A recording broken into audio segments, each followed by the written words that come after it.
को सन्तान हो। म ती सम्पूर्ण शहीदहरूप्रति शिर झुकाएर श्रद्धापूर्वक श्रद्धाञ्जली अर्पण गर्दछु। नेपाली जनताले यसपटक ऐतिहासिक रेकर्डका साथ राष्ट्रिय स्वतन्त्र पार्टीलाई करिब 2/3 को मतादेश दिएका छन्। म जनतालाई आभार मात्र प्रकट गर्दिन, यही रोस्ट्रमबाट प्रतिज्ञा गर्छु, यो मतादेशको गुण हामी जिम्मेवारी पूरा गरेर तिर्नेछौं। यो मतादेशमा जनताको आशा पनि छ, आक्रोश पनि छ। मलाई थाहा छ हामीले पाएको मत समर्थनको मात्र होइन, परिवर्तनको मत हो। हामीलाई जनताले दिएको म्यान्डेट सिंहदरबार चलाउन होइन, सिंहदरबार बदल्न हो। म गर्वका साथ भन्न सक्छु हामीले बदल्न सुरु गरिसकेका छौं। सभाध्यक्ष महोदय, सत्तारूढ दलको सभापतिका रूपमा अब हामीले बोलेर मात्र पुग्दैन।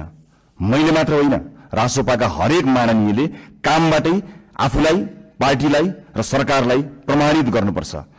अब हामी राम्ररी बोल्नु भन्दा पनि हाम्रा कामहरू र सरकारका कामहरू आफै अत्यन्त राम्रोसँग बोल्नेछन् र ती बोल्न सुरु गरिसकेका कुरा फेरि पनि म निवेदन गर्न चाहन्छु।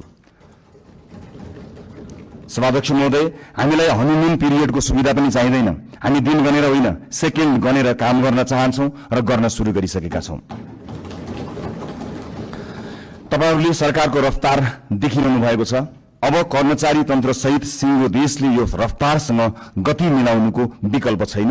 हामी आफ्ना मात्र होइन, जायज छन् भने विपक्षी दलका चुनावी प्रतिबद्धताको पनि स्वामित्व लिन तयार भएर आएका छौं र यसको सार्वजनिक घोषणा हामीले गरिसकेका छौं।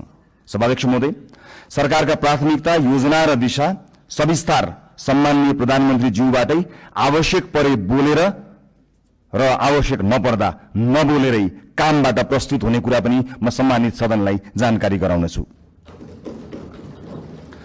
र म आज केवल केही राजनीतिक विषयमा प्रवेश गर्न चाहन्छु। सभाध्यक्ष महोदय, यो सम्मानित संसदमा यसअघि पनि पटक पटक एकल बहुमतका सरकार नबनेका होइनन्, तर ती सरकारहरू इतिहासका अंक बने, इतिहास बदल्ने औजार बन्न सकेनन्। किन सकेनन्? दृष्टिकोणमा समस्या थियो कि प्राथमिकतामा, पारदर्शिता र जवाफदेहितामा कमजोरी थियो कि कार्यान्वयनमा? किन अवसरहरूलाई परिणाममा बदल्न सकिएन? हामी इतिहासबाट सिक्न लाज मान्ने छैनौं। जनताले अहिले हामीलाई दिएको विशाल बहुमतको इतिहास यो पनि फेरि गुमेको अवसर भनेर लेखियो भने हामी कलंकित हुनेछौं। हामीलाई त्यो मन्जुर छैन। रासोपाका साथीहरूलाई म सम्झाउँछु, हामी यहाँ प्रश्न सोधेर आएका हौं। अहिले बस्ने ठाउँ फेरि होला, तर आज पनि ती प्रश्नहरूप्रति हाम्रो नैतिक जिम्मेवारी उस्तै छ।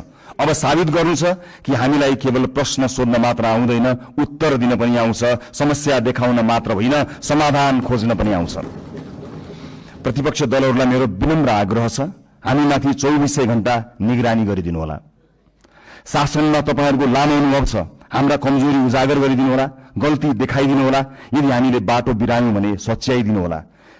यदि हामी जनताबाट टाढा हुन खोज्यौं भने हामीलाई जनताको आवाज सम्झाइदिनु होला। हामीबाट अहंकार नबढोस्, हामीमा कुनै अहंकार नछाओस्, हाम्रा निर्णयहरू एकतर्फ नहुन्। लोकतन्त्रमा सत्ता पक्ष र प्रतिपक्ष प्रतिस्पर्धी मात्र होइनन्, एकअर्काका पूरक पनि हुन्। एकले काम गर्छ, अर्कोले निगरानी गर्छ। एकले योजना बनाउँछ, अर्कोले परख गर्छ। हामी प्रतिपक्षको आवाज कमजोर हुन दिने छैनौं, किनकि प्रतिपक्षको आवाज कमजोर बनाइयो र उपेक्षा गरियो भने लोकतन्त्र कमजोर हुनेछ। यो हामीले अस्ति भर्खरै देखिसकेका छौं। यो संसद बहसको थलो हुनेछ, प्रतिशोधको होइन। हिजो आफ्नालाई बचाउन र विपक्षीलाई फसाउन कानून नै संशोधन गरिएको छ र अध्यादेश समेत ल्याइएको छ।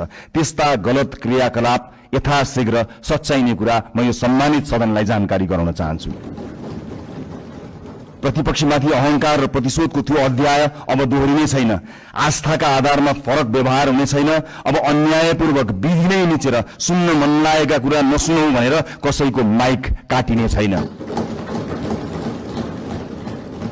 संसदीय समितिहरूमा संख्याकै बलमा प्रतिशोध र अत्याचार हुने छैन, तर सुशासनको वेग भने रोकिने छैन। न्याय पाउने पहिलो हक शहीदकी आमाको हो, त्यसलाई प्रतिशोध भन्न पाइने छैन।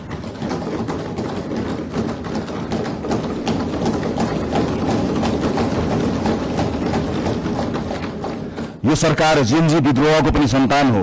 हिजो संविधान र कानूनको आवरणमा नेता र पार्टीका सिफारिसबाट नियुक्ति लिएकाहरूले स्वैच्छिक रूपमा राजीनामा दिँदै विधिको पालना गर्नमा सहयोग गरिदिनु हुन म अपील गर्न चाहन्छु। सरकार नयाँ नीति, कानून, मापदण्ड र मान्यताका आधारमा स्वच्छ र प्रतिस्पर्धात्मक नियुक्ति प्रक्रिया लागू गर्न चाहन्छ। हिजो नियुक्ति लिएका सार्वजनिक सेवा र निकायका पदाधिकारीहरूले स्वेच्छाले मार्ग प्रशस्त गरिदिनुहुनेछ भन्ने अपेक्षा पनि गर्दछु। सभाध्यक्ष महोदय, छिमेकी राष्ट्र र मित्र राष्ट्रसँगका सम्बन्धलाई सड़कमा लैजाने र सत्ता छाड्न परेपछि विदेशी चलखेल भन्ने गैर जिम्मेवार र सस्तो खेल अब हुने छैन। प्रतिपक्षलाई समेत साथमा लिएर हामी मित्रवत, सहकार्यपूर्ण र पारदर्शी परराष्ट्र नीति तय गर्नेछौं।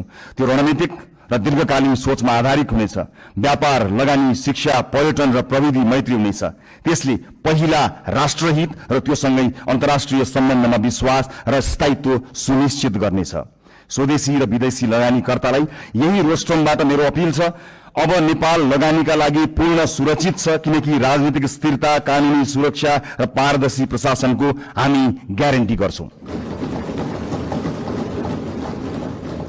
प्राकृतिक स्रोत र युवा जनशक्तिको यो देशमा अभाव छैन।